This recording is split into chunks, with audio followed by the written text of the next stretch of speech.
Hey, it's Craig. I just wanted to let you know that you can listen to Canadian History X early and ad-free on Amazon Music, included with Prime. Greetings and welcome to another episode of Canadian History X. Sometimes the Korean War does not get the acknowledgement it deserves in Canada, with the World Wars often taking most of the pages of the history books. But during the Korean War, 26,000 Canadians would travel to the Korean Peninsula to fight in the war. And during that war, 516 Canadians would die, 312 of which would be in combat. And many of those deaths came from one battle, the bloodiest battle for Canadians during the war, the Battle of Hill 187.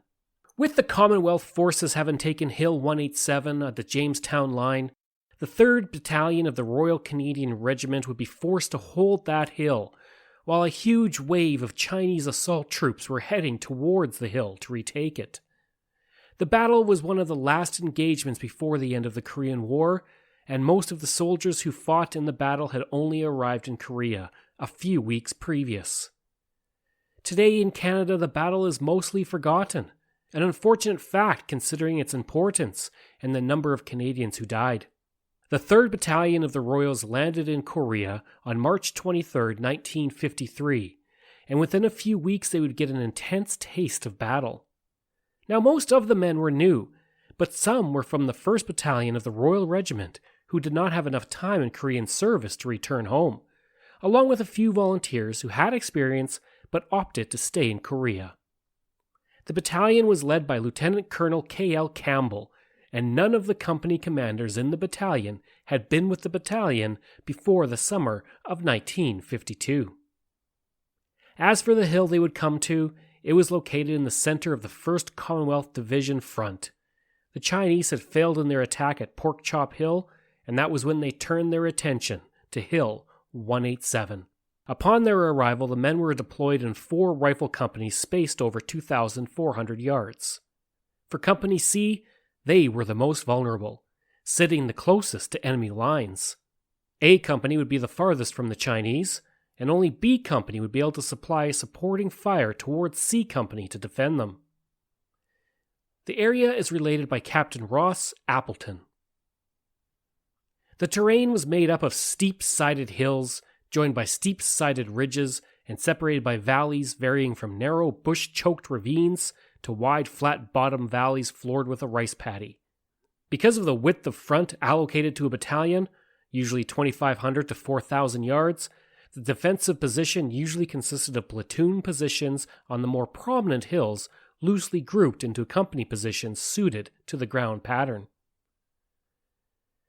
In the evening of May 2, 1953, Lieutenant Jerry Meynell was out on patrol with his unit when they were suddenly under attack.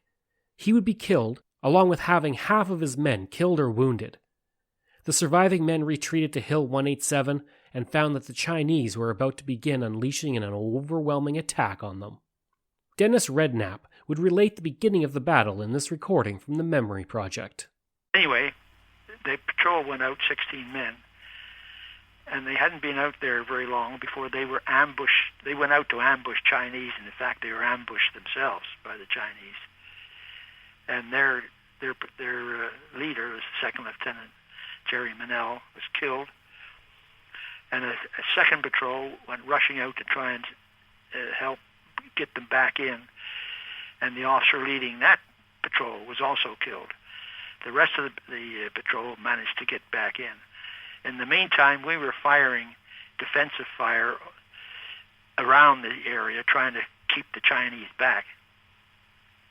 Anyway, the patrols came back in, and then the Chinese lifted their barrage, and then they swarmed in. Kenneth Himes added his own recollection of taking part in getting the wounded from the ambush. A Company sent out a patrol, just for a fighting patrol. There'd be probably about 13, 14 people on it.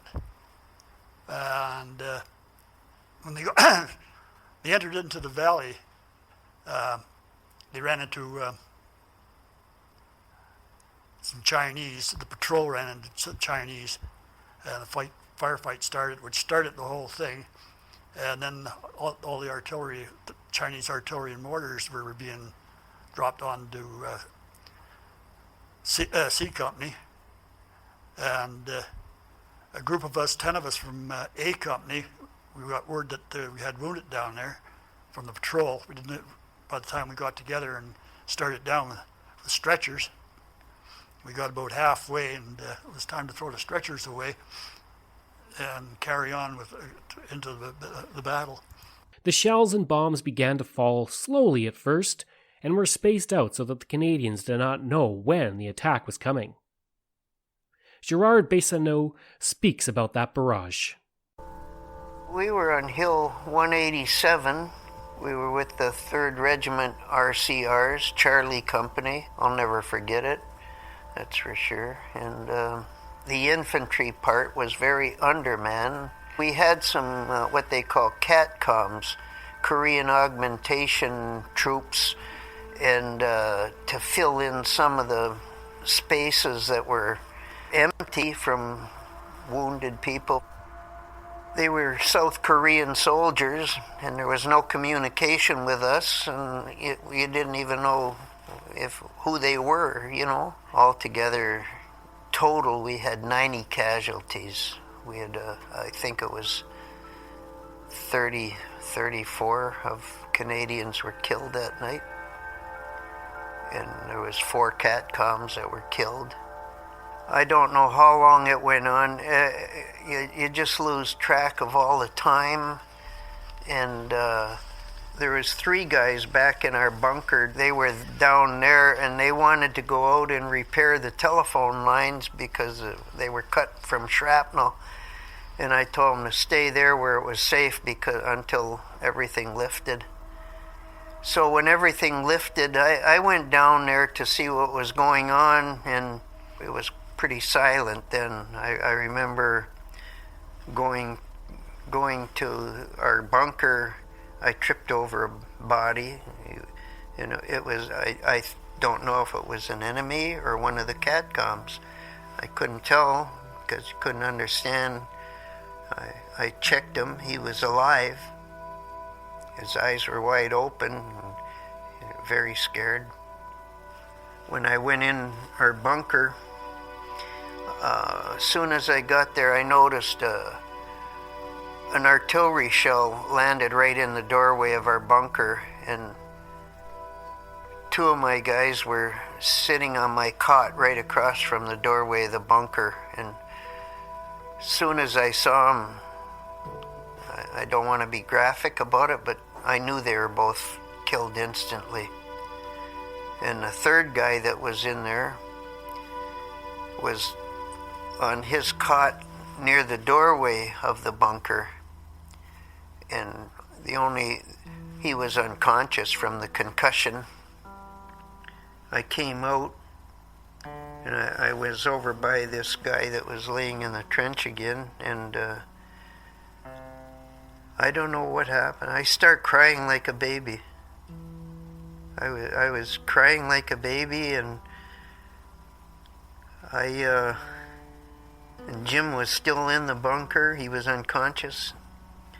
And an officer went by, and he said, "What are you crying for?" I said, "My 2 buddies are dead in there." He said, "This is no place for crybabies." He says, "Get out of it." And it snapped me right out of it.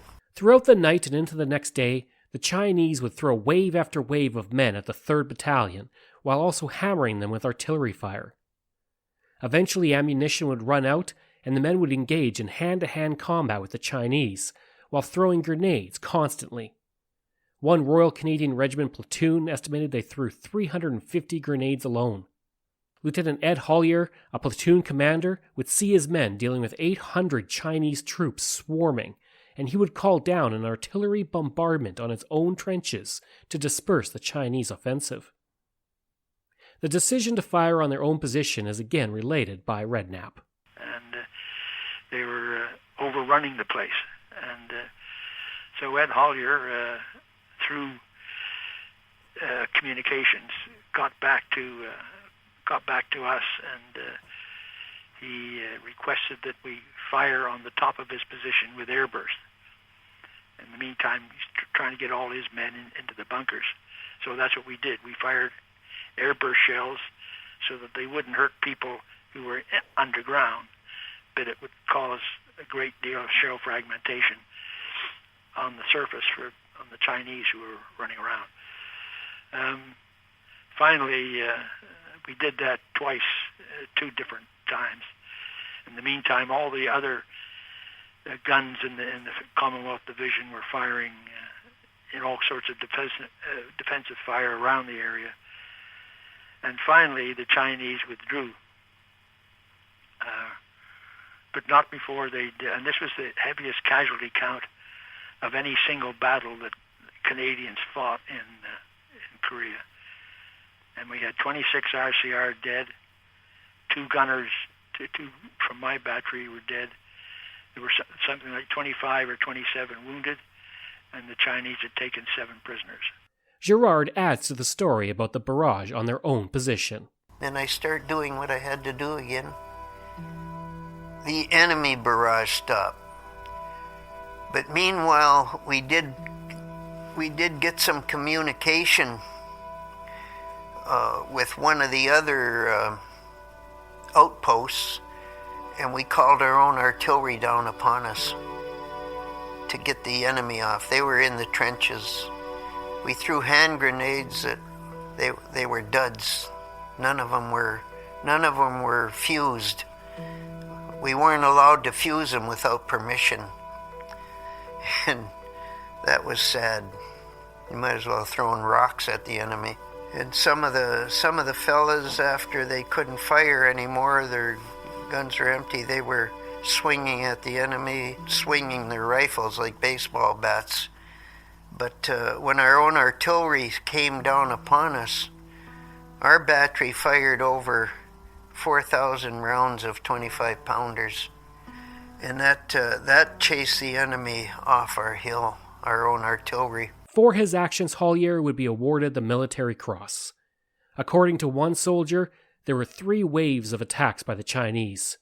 The first wave blew gaps in the wire, the second wave threw grenades, and the third wave was the assault group. Don Sudden had volunteered to serve overseas and would find himself at the Battle of Hill 187, serving as a frontline gunner. He would say in his recollection, "You're so busy. You got an enemy soldier coming at you, and he's got a bayonet, and he's going to tear your ribs out. So you're going to do something about that guy there. You don't care too much about either side, so you're dealing with the person in front of you." George Browning was just a young man when the battle happened, and he would say, "When I was 18, I buried 26 of my friends in one night after the Battle of Hill 187. Himes speaks about the battle itself. Chinese were shooting at us. Our own artillery was firing on our own hill. The lieutenant in C Company, he called down for a barrage from our own artillery, and our mortars were fired, and so we had everybody was shooting at us, I think. The Armored Corps were firing theirs, flat trajectory weapons and machine guns. And so on the way down, all I could, as I approached the hill, it was just like a red cherry. The explosions were that fast. Bill Jardine had enlisted at the age of only 15, saying his age was 18. He would have the highest rifle range score in the company during training, and before long, he was on his way to Korea and Hill 187. When the Chinese attacked, Jardine said they came in waves and, in his words, were swarming like ants. In later years, he would say, "In Canadian history, it may have been a minor incident, but to the men of Charlie Company, it was a defining moment. They sacrificed their lives and should never be forgotten." In speaking with the Frontenac News, Bill Robinson recounted that the attack was the fiercest he ever experienced in Korea. A shell would hit the corner of his trench, sending him through the air. And thankfully he survived, with just a concussion and an injury to his ear that would leave him with diminished hearing for the rest of his life. Unlike many of the troops in the battalion who had only arrived a few weeks earlier, Robinson had been in Korea for 8 months and was assigned to the battalion because it was low on men. The regiment would hold the hill, but it would come at the cost of 26 Canadians dead, 27 wounded, and 7 taken prisoner. Brigadier General Jean Allendale, who was in charge of the 25th Canadian Infantry Brigade, did not see the battle as a victory. For him, it was the enemy who had won, considering the heavy losses by the regiment. He would use the battle as a reason to whip the new arrivals into shape. When the battle was over, little press about it made it home to Canada, and what did was published several weeks later, and had been censored before it ever made it to the newspapers. This would put the battle as something very few Canadians knew about, or even know about today. But for the soldiers in the battle, there would be 2 military crosses, 3 military medals, and 5 mentioned in dispatches. On July 27, 1953, only a few weeks after the battle, the Korean War would come to an end. Information comes from the Frontenac News, the Wartime Heritage Association, the Pembroke Observer, CTV, St. Joseph's Healthcare London, Canadian Veterans Advocacy, RCR Association, the Maple Ridge News, Canada's 3 Korean Wars, the Memory Project, and Veterans Affairs. I hope you enjoyed this episode of Canadian History X, and if you did, you can support the podcast at Patreon by going to patreon.com/CanadaEHX. You can email me at craig@canadax.com, and you can find hundreds of articles on Canada's history on my website at canadax.com. Thanks, and we'll see you again next time.